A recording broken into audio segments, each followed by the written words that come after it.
हरे कृष्णा। जय श्री हरि। ओम नमः शिवाय।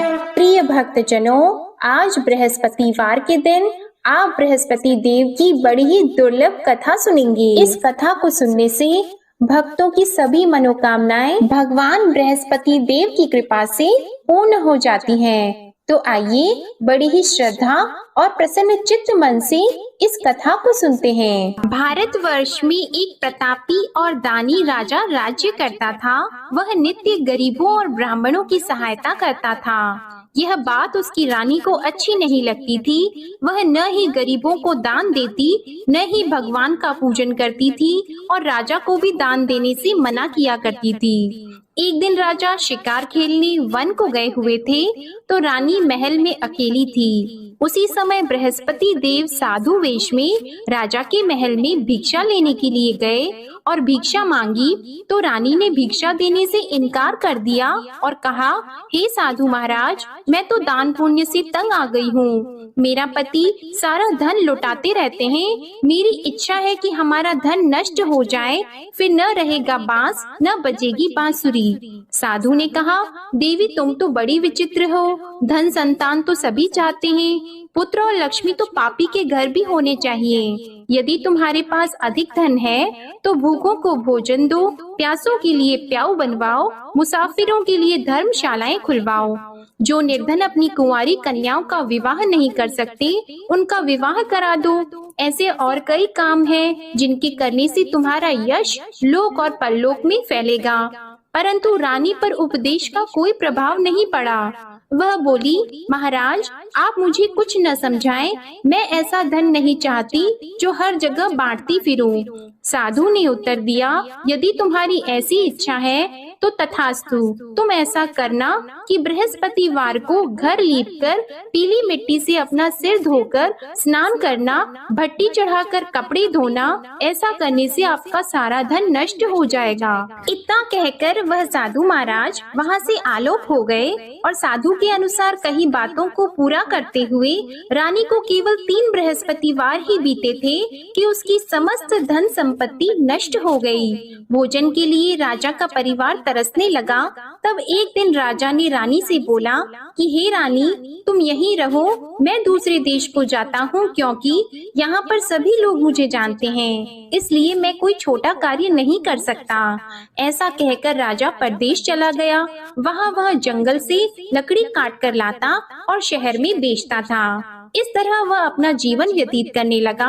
इधर राजा के परदेश जाते ही रानी और दासी दुखी रहने लगी। एक बार जब रानी और दासी को 7 दिन तक बिना भोजन के रहना पड़ा, तो रानी ने अपनी दासी से कहा, हे दासी, पास ही के नगर में मेरी बहन रहती है, वह बड़ी धनवान है, तू उसके पास जा और कुछ लेकर आ, ताकि थोड़ा बहुत गुजार बसर हो सके। रानी दासी की बहन के पास गई। उस दिन गुरुवार था और रानी की बहन उस समय बृहस्पतिवार व्रत की कथा सुन रही थी। दासी ने रानी की बहन को अपनी रानी का संदेश दिया, लेकिन रानी की बड़ी बहन ने कोई उत्तर नहीं दिया। जब दासी को रानी की बहन से कोई उत्तर नहीं मिला, तो वह बहुत दुखी हुई और उसे क्रोध भी आया। दासी ने वापस आकर रानी को सारी बात बता दी। सुनकर रानी ने अपने भाग्य को कोसा। उधर रानी की बहन ने सोचा कि मेरी बहन की दासी आई थी, परंतु मैं उससे नहीं बोली, इससे वह बहुत दुखी हुई होगी। कथा सुनकर और पूजन समाप्त करके वह अपनी बहन के घर आई और कहने लगी, हे बहन, मैं बृहस्पतिवार का व्रत कर रही थी, तुम्हारी दासी मेरे घर आई थी, परंतु जब तक कथा होती है तब तक न तो उठते हैं और न ही बोलते हैं, इसलिए मैं नहीं बोली। कहो दासी क्यों गई थी? रानी बोली, बहन तुमसे क्या छिपाऊं, हमारे घर में खाने तक को अनाज नहीं था। ऐसा कहते कहते रानी की आंखें भर आई। उसने दासी समेत पिछले 7 दिनों से भूखे रहने तक की बात अपनी बहन को विस्तार पूर्वक सुना दी। रानी की बहन बोली, देखो बहन, भगवान बृहस्पति सबकी मनोकामना को पूर्ण करते हैं। देखो शायद तुम्हारे घर में अनाज रखा हो। पहले तो रानी को विश्वास नहीं हुआ, पर बहन के आग्रह करने पर उसने अपनी दासी को अंदर भेजा तो उसे सचमुच अनाज से भरा एक घड़ा मिल गया। यह देखकर दासी को बड़ी हैरानी हुई। दासी रानी से कहने लगी, हे रानी, जब हमको भोजन नहीं मिलता तो हम व्रत ही तो करते हैं, इसलिए क्यों न इनसे व्रत और कथा की विधि पूछ ली जाए ताकि हम भी व्रत कर सकें। तब रानी ने अपनी बहन से बृहस्पतिवार व्रत के बारे में पूछा। उसकी बहन ने बताया, बृहस्पतिवार के व्रत में चने की दाल और मुनक्का से विष्णु भगवान का केले की जड़ में पूजन करें तथा दीपक जलाएं, व्रत कथा सुने और पीला भोजन ही करें। इससे बृहस्पति देव प्रसन्न होते हैं। और व्रत और पूजन विधि बताकर रानी की बहन अपने घर को लौट गई। 7 दिन के बाद जब गुरुवार आया तो रानी और दासी ने व्रत रखा। घुड़साल में जाकर चना और गुड़ लेकर आई, फिर उससे केले की जड़ तथा विष्णु भगवान का पूजन किया। अब पीला भोजन कहाँ से आए, इस बात को लेकर दोनों बहुत दुखी थी। क्योंकि उन्होंने व्रत रखा था, इसलिए बृहस्पति देव उनसे प्रसन्न थे। इसलिए वे एक साधारण व्यक्ति का रूप धारण करके 2 थालों में सुंदर पीला भोजन दासी को दे गए। भोजन पाकर दासी बहुत प्रसन्न हुई और फिर रानी के साथ मिलकर भोजन ग्रहण किया। उसके बाद वे सभी गुरुवार को व्रत और पूजन करने लगी। बृहस्पति भगवान की कृपा से उनके पास फिर से धन संपत्ति आ गई, परंतु रानी फिर से पहले की तरह आलस्य करने लगी। तब दासी बोली, देखो रानी, तुम पहले भी इस प्रकार आलस्य करती थी, तुम्हें धन रखने में कष्ट होता था, इस कारण सभी धन नष्ट हो गया, और अब जब भगवान बृहस्पति की कृपा से धन मिला है तो तुम्हें फिर से आलस्य होता है। रानी को समझाते हुए दासी कहती हैं कि बड़ी मुसीबतों के बाद हमने यह धन पाया है, इसलिए हमें दान पुण्य करना चाहिए, भूखे मनुष्यों को भोजन कराना चाहिए और धन को शुभ कार्यों में खर्च करना चाहिए, जिससे तुम्हारे कुल का यश बढ़ेगा, स्वर्ग की प्राप्ति होगी और पितृ प्रसन्न होंगे। दासी की बात मानकर रानी अपना धन शुभ कार्यों में खर्च करने लगी, जिससे पूरे नगर में उसका यश फैलने लगा। उधर एक दिन राजा दुखी होकर जंगल में एक पेड़ के नीचे आसन जमाकर बैठ गया। वह अपनी दशा को याद करके व्याकुल होने लगा। बृहस्पतिवार का दिन था। एकाएक उसने देखा कि निर्जन वन में एक साधु प्रकट हुए। वह साधु वेश में स्वयं बृहस्पति देवता थे। लकड़हारे के सामने आकर बोले, हे लकड़हारे, इस सुनसान जंगल में तू इतना चिंता मग्न क्यों बैठा है? लकड़हारे ने दोनों हाथ जोड़कर प्रणाम किया और उत्तर दिया, महात्मा जी, आप सब कुछ जानते हैं, मैं क्या कहूँ। यह कहकर रोने लगा और साधु को अपनी आत्म कथा सुनाई। महात्मा जी ने कहा, तुम्हारी स्त्री ने बृहस्पतिवार के दिन बृहस्पति भगवान का निरादर किया है, जिसके कारण रुष्ट होकर उन्होंने तुम्हारी यह दशा कर दी। अब तुम चिंता को दूर करके मेरे कहने पर चलो तो तुम्हारे सब कष्ट दूर हो जाएंगे और भगवान पहले से भी अधिक संपत्ति देंगे। तुम बृहस्पति के दिन कथा किया करो, 2 पैसे के चने मुनक्का लाकर उसका प्रसाद बनाओ और शुद्ध जल से लोटे में शक्कर मिलाकर अमृत तैयार करो।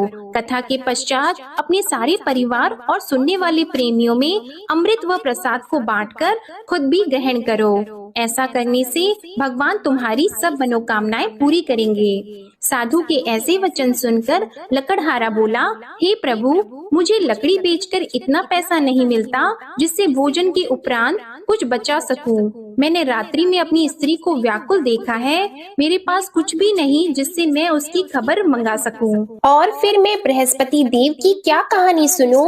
मुझको तो कुछ भी मालूम नहीं है। साधु ने कहा, हे लकड़हारी, तुम किसी बात की चिंता मत करो। बृहस्पतिवार के दिन तुम रोजाना की तरह लकड़ियां लेकर शहर को जाओ।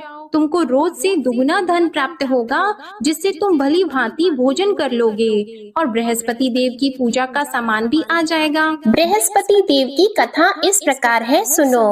प्राचीन काल में एक ब्राह्मण रहता था।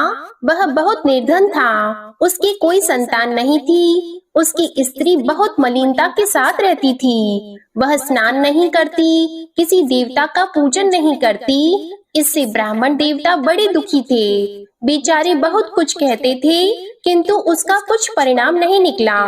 भगवान की कृपा से ब्राह्मण की स्त्री के कन्या रूपी रत्न पैदा हुआ। कन्या बड़ी होने पर प्रातः स्नान करके विष्णु भगवान का जाप और बृहस्पतिवार का व्रत करने लगी। अपने पूजन पाठ को समाप्त करके विद्यालय जाती तो अपनी मुट्ठी में जौ भर के ले जाती और पाठशाला के मार्ग में डालती जाती। तब ये जौ स्वर्ण के हो जाते तो लौटते समय उनको बीन कर घर ले आती। एक दिन वह बालिका सूप में उस सोने के जौ को फटक कर साफ कर रही थी कि उसके पिता ने देख लिया और कहा, हे बेटी, सोने के जौ के लिए सोने का सूप होना चाहिए। दूसरे दिन बृहस्पतिवार था।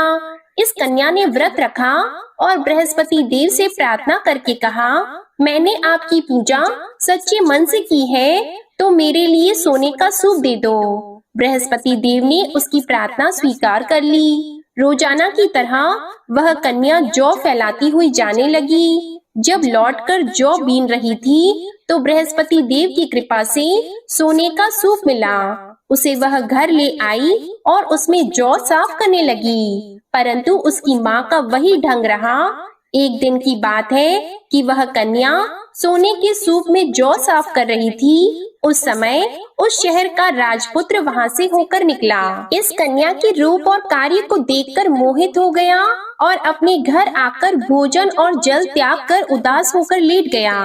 राजा को इस बात का पता लगा तो अपने प्रधानमंत्री के साथ उसके पास गए और बोले, हे बेटा, तुम्हें किस बात का कष्ट है? किसी ने तुम्हारा अपमान किया है अथवा और कोई कारण हो सो कहो, मैं वही कार्य करूँगा जिससे तुम्हें प्रसन्नता हो। अपने पिता की राजकुमार ने बातें सुनी तो वह बोला, मुझे आपकी कृपा से किसी बात का दुख नहीं है। किसी ने मेरा अपमान नहीं किया है, परंतु मैं उस लड़की से विवाह करना चाहता हूँ जो सोने के सूप में जौ साफ कर रही थी। यह सुनकर राजा आश्चर्य में पड़ गया और बोला, हे बेटा, इस तरह की कन्या का पता तुम ही लगाओ, मैं उसके साथ तेरा विवाह अवश्य ही करवा दूंगा।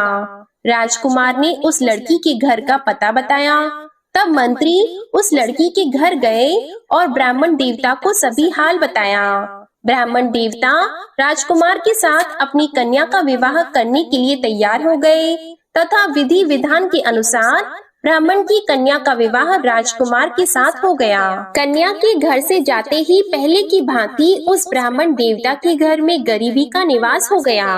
अब भोजन के लिए भी अन्न बड़ी मुश्किल से मिलता था। एक दिन दुखी होकर ब्राह्मण देवता अपनी पुत्री के पास गए। बेटी ने पिता की दुखी अवस्था को देखा और अपनी माँ का हाल पूछा। तब ब्राह्मण ने भी सभी हाल कहा। कन्या ने बहुत सा धन देकर अपने पिता को विदा कर दिया। इस तरह ब्राह्मण का कुछ समय सुख पूर्वक व्यतीत हुआ। कुछ दिन के बाद फिर वही हाल हो गया।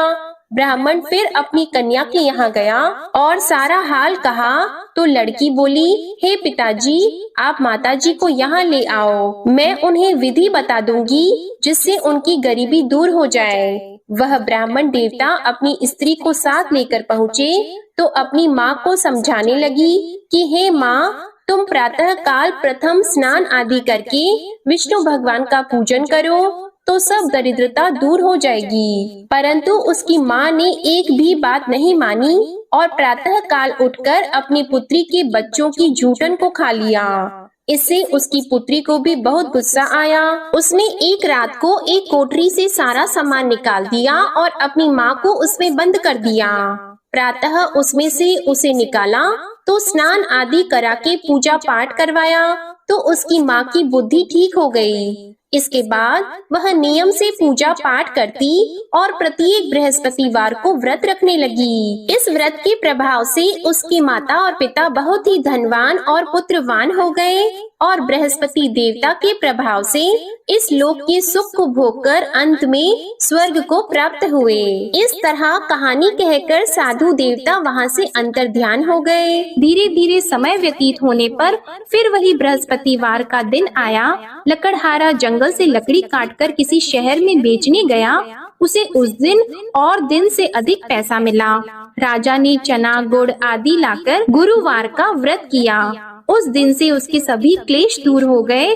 परंतु जब दोबारा गुरुवार का दिन आया तो बृहस्पतिवार का व्रत करना भूल गया। इस कारण बृहस्पति भगवान नाराज हो गए।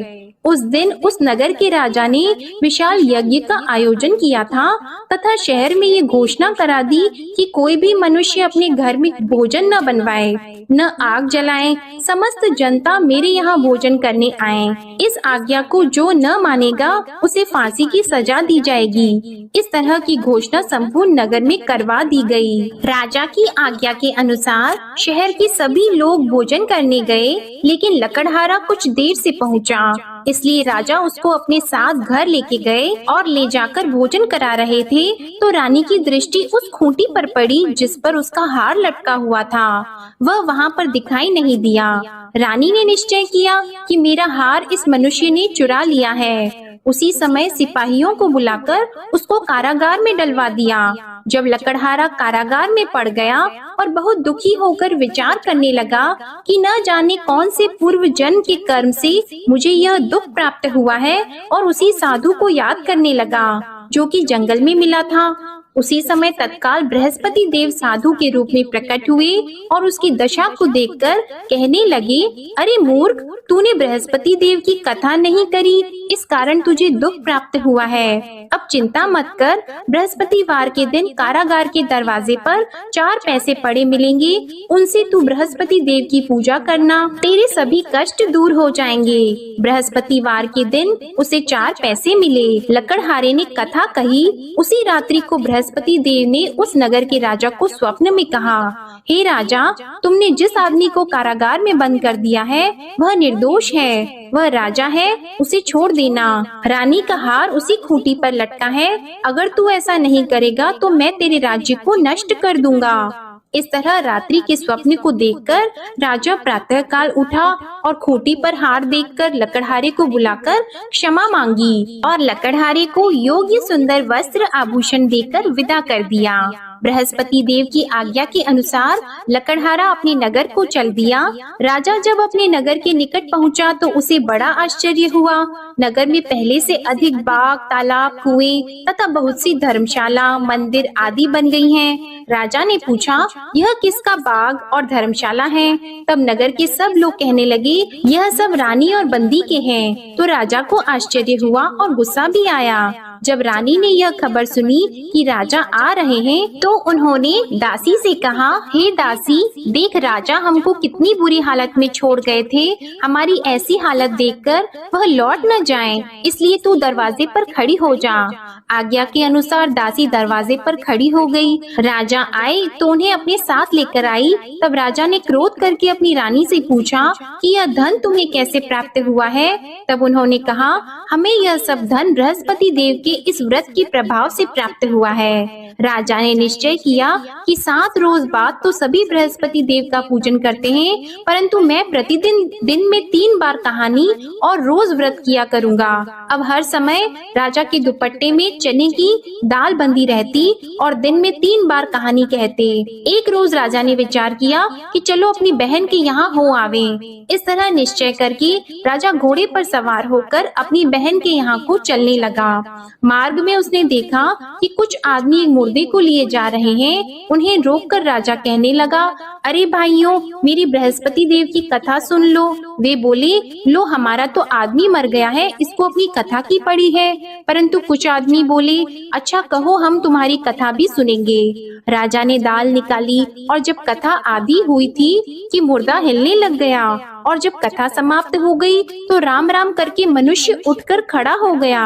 आगे मार्ग में उसे एक किसान खेत में हल चलाता मिला तो राजा ने उसे देखकर बोला, अरे भैया, तुम मेरी बृहस्पतिवार की कथा सुन लो।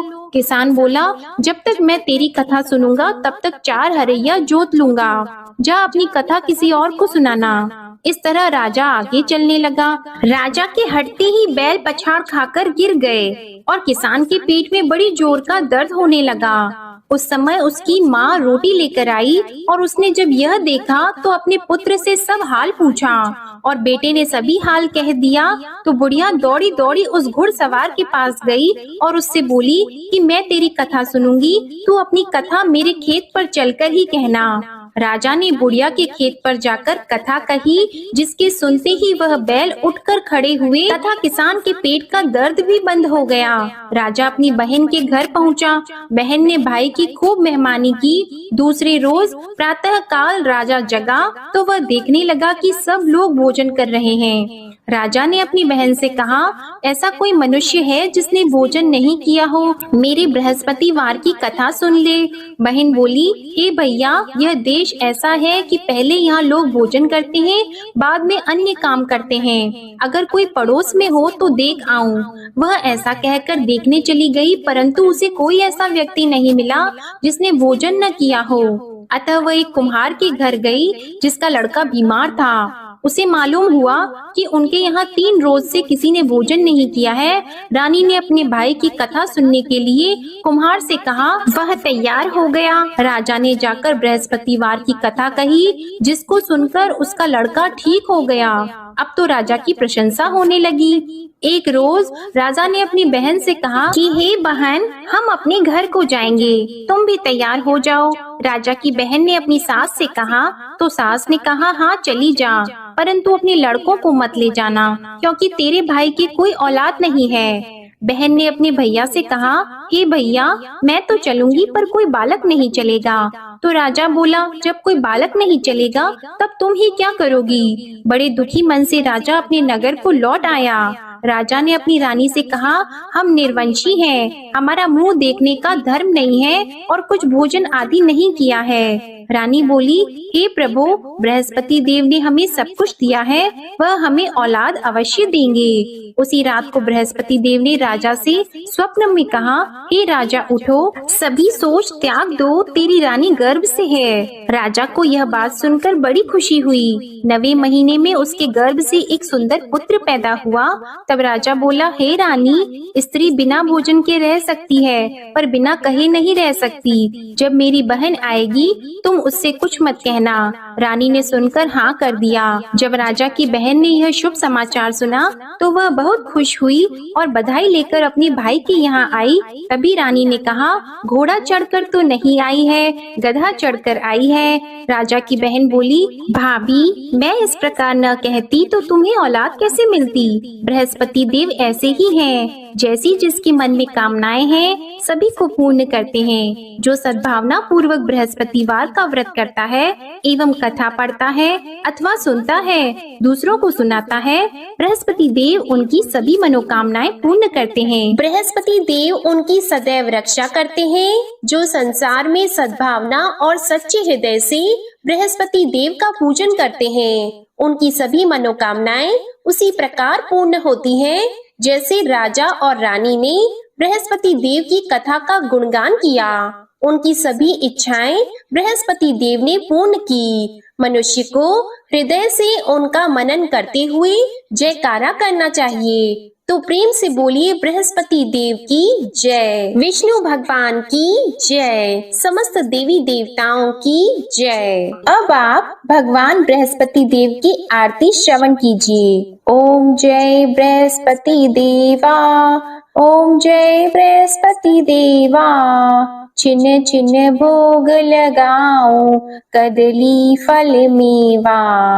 ओम जय बृहस्पति देवा, तुम पूर्ण परमात्मा, तुम अंतर्यामी, जगत पिता जगदीश्वर, तुम सबके स्वामी। ओम जय बृहस्पति देवा, चरणामृत निज निर्मल, सब पातक हरता, सकल मनोरथ दायक, कृपा करो भरता। ओम जय बृहस्पति देवा, तन मन धन अर्पण कर, जो जन शरण पड़े, प्रभु प्रकट तब होकर, आकर द्वार खड़े। ओम जय बृहस्पति देवा, दीन दयाल दयानिधि, भक्तन हितकारी, पाप दोष सब हरता, भव बंधन हारी। ओम जय बृहस्पति देवा, सकल मनोरथ दायक सब संशय तारो, विषय विकार मिटाओ संतन सुखकारी। ओम जय बृहस्पति देवा, जो कोई आरती तेरी प्रेम सहित गावे, ज्येष्ठानंद बंद सो निश्चय ही पावे। ओम जय बृहस्पति देवा, ओम जय बृहस्पति देवा। प्रेम से बोलिए भगवान बृहस्पति देव की जय। बोलिए भगवान श्री लक्ष्मी नारायण जी की जय। आपको आज की कथा पसंद आए, आरती पसंद आए तो वीडियो को लाइक कीजिएगा, शेयर कीजिएगा, कमेंट में भगवान बृहस्पति देव जी की जय लिखिएगा और चैनल को भी सब्सक्राइब कीजिएगा। इसी के साथ आप हमारे चैनल पर कार्तिक मास महात्म्य की कथाएं हर दिन नियम से जरूर सुनिएगा। प्रेम से बोलिए भगवान श्री बृहस्पति देव की जय।